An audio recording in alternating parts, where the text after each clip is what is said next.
A mendoni që është i qëndrueshëm leadershipi, gashi leadershipi i Abdigjikut në LDK? A është mjaftueshëm, i pasfidueshëm të themi? Jo, në LDK nga përvoja politike e dim që diçka e tillë është e pamundshme që nga vdekja e presidentit Rugova. Dhe LDK-ja përtej problemeve serioze që mund t'i ketë me hipotekat ndaj financiarëve të saj dhe problemeve të disa poleve vendimarrëse politike brenda, apo që në parti tjera quhen fraksione. Këtu kem të bëjmë me individ të fortë, të cilët edhe në dukje mund të nxjerrin kryetar kështu me votë, siç është Zoti Abdigjiku, por në princip apo në idenë, se po ku mendimin tim, kryetarët të gjithë preashtim të Zotit Mustafa kanë qenë kryetar konsensual,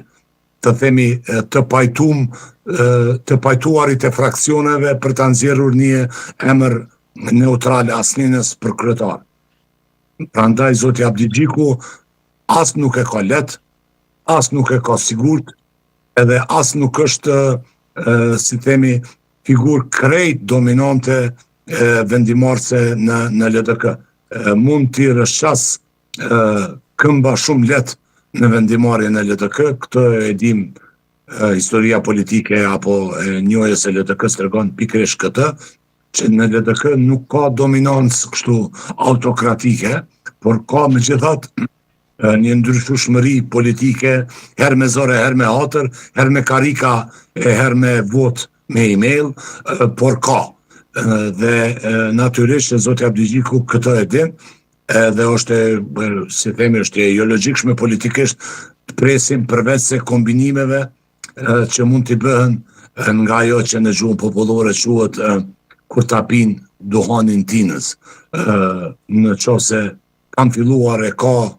indikacione që ka duhan tinës, ka cigare tinës që pja pin Abdigjikut, se paku ka kombinime potenciale të cilat mund ta nxjerrin jashtë loje Zotin Abdigjiku, që ta rikthejnë zonën Osmani